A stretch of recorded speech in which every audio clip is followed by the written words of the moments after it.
พ่อแม่พี่น้องเคยกินก็ครับหยอยหูหมูแบบนี้บอกเลยว่าอย่างเหมาะอย่างล้ำเลยครับจะหยอยหมูหยอยไก่หยอยเป็ดได้หมดนะครับแล้วแต่ชอบแล้วแต่มาของแต่ละคนบอกเลยเครื่องคล้ายๆแกงฮังเลบันเฮาเลยสวัสดีครับพ่อแม่พี่น้องวันนี้ผมจะพาพี่พี่น้องมาเนี่ยเมนูล้ำๆของใครหลายๆคนกันก่อนวันนี้ผมจะพาพี่พี่น้องมาจัดเมนูหยอยหัวหมูบอกเลยว่าอย่างเหมาะอย่างล้ำสาวแมมก็บอกผมนะปีหน้าขอเป็นหยอยไก่ได้ก็หยอยหัวหมูแบบนี้กินมันแล้วปีหน้านี่ผมจะจัดหยอยไก่ให้แกนะครับนอกสาวแมมนี่นะอันนี้นะผมน่าจะได้กลับบ้าน2บ้านนะครับนอกนั้นได้หัวหมูมาเรียบร้อยแล้วมาเผาเอาขนออกกันก่อนเลยนะครับแต่ว่านี่นะผมก็เสียดายนะครับผมไม่ได้ลงคลิปพอดีว่าวันที่ผมจะกลับนี่นะเขาสังสรรค์นักเหลือเกินนะครับแล้วขอเปิดเพลงเสียงดังผมก็เลยพาคลิปมาได้บ่เป็นยังหรอกครับถือว่าพักผ่อนร่างกายผมไปเนาะกลับบ้านรอบนี้ผมรู้สึกว่าผมแทบจะไม่ได้พักผ่อนเลยนะครับมัวแต่ก้มหน้าก้มตาอัดคลิปอย่างเดียวเลยสต็อกคลิปมาหลายก่อกันหลายอยู่นะครับเนาะพ่อแม่พี่น้องหลายๆคนก็รอรับชมด้วยนะครับนะว่าจะมีคลิปอะไรอย่างบัดใจก็มีพ่อแม่พี่น้องคนนึงก็บอกผมมาเหมือนกันเห็นลองจัดหยวยเป็ดโฮเดลผมไปหาซื้อเป็ดบะหมี่นะครับเนาะผมก็เลยจัดหัวหมูม้านะครับเนาะเดี๋ยวว่ากันทำไมนะครับปีหน้านะครับเนาะอุดรรอบนี้บอกเลยว่าปากแตกขนาดครับโคตรหนาวเลยครับวันที่ผมกลับมันนา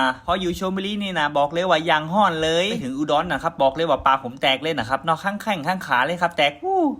ที่ผมเดินทางไปนี่นะบอกเลยว่าโคตรมีความสุขเลยนะครับเนาะรถบัติดเลยนะครับบอกผมวิ่ง M6 นะครับนอนยิงยาวเลยการ M6 นี่นะก็ดีเหมือนกันนะครับเดี๋ยววันที่ผมจะกลับชลบุรีนี่นะผมคิดว่าผมจะวางแผนกลับกลางวันนะครับจะป้าพ่อแม่พี่น้องไปดูวิวทิวทัศน์ข้างถนนเลยนะครับเนาะจะบอกพ่อแม่พี่น้องเนี่ยครับวิวทิวทัศน์นี่ยังงามแต่เลยครับเนาะเดี๋ยวถ้ามีโอกาสตอนกลับกันก่อนเนาะจากแจ้หัวหมูเสร็จเรียบร้อยแล้วก็ไปล้างทำความสะอาดกันก่อนเท่ากับมาโคกมาซับเป็นตีนเป็นตอนกันก่อนเลยนะครับหัวหมูแบบนี้มันใหญ่อยู่นี่นะอย่างเหมาะอย่างล้ำเลยมันเป็นจะได้มันก็ครับมันก็คล้ายๆแกงนะครับมันนี่นะคล้ายๆแกงฮังเลบันเฮาแต่เลยเจียพ่อแม่พี่น้องก็ลองอย่าลองแปลงพอเดอร์เมนูหยวยนี่นะบอกเลยว่าอย่างเหมาะอย่างล้ำเลยนะครับต้นตำรับของหยวยเนี่ยก็มาจากเวียดนามนะครับที่ผมเสิร์ชหาประวัติของหยวยมานะครับเนาะคือครบรสชาตินี่นะมันต้องมีน้ำจิ้มของหยวยแหมกำหนึ่งนะครับหยวยสำเร็จรูปนี่นะมันจะมีน้ำจิ้มของมันตัวมาตำเครื่องกันก่อนว่ามีอย่างมาใจ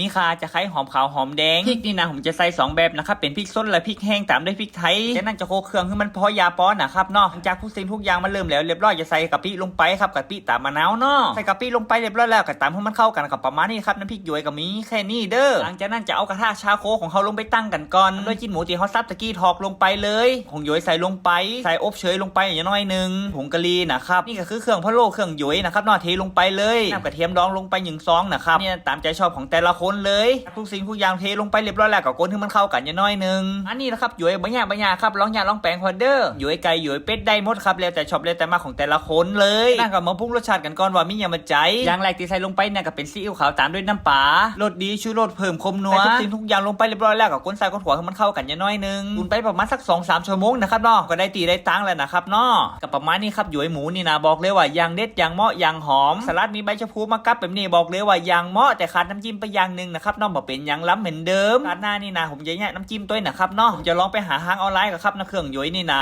ผมจะมาแยกชลบุรีเลยนะครับเป็ดหยวไก่บอกเลยว่าอย่างเหมาะเลยไปเสิร์ชหาดูกันก่อนนะครับว่ามันมีขายที่ไหนนะครับมีขายนี่นะผมก็จะจัดมันสักชุดนึงนะครับเนาะมาจัดหยวเป็ดนะครับเนาะรู้จักหน้าตาการกินนะครับล้ำบะล้ำหยวนี่นะบอกเลยว่าอย่างเหมาะผมก็ขออนุญาตกินคนเดียวกันก่อนนะครับหยวแบบนี้ว่าหน้าบ้านนี่นะเขายังไม่หิวเข้าจะครับเขากำลังสังสรรค์กันเลยนะครับเนาะเขาก็ทำกิจกรรมครอบครัวอยู่นะครับเนาะ กิจกรรมครอบครัวอย่างกับตั้งวงนั่นแหละครับตั้งวงซับอย่างเดียว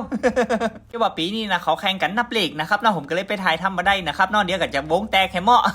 ถ้ามีโอกาสพ่อแม่พี่น้องก็ลองไปแปลงพอเดอร์ครับหยวแบบนี้หอมเครื่องหยวขนาดเลยนะครับเนาะชาติของหยวมันเป็นจะได้เหมือนก็มีความเผ็ดคมนัวคมหอมของมันแค่นั้นนะครับคล้ายๆแกงฮังเลมันเฮาแต่ก็ลองอย่าลองแปลงพอเตอร์คมล้ำกับสุดยอดเหมือนกันนะครับก็ลองอย่าพอเตอร์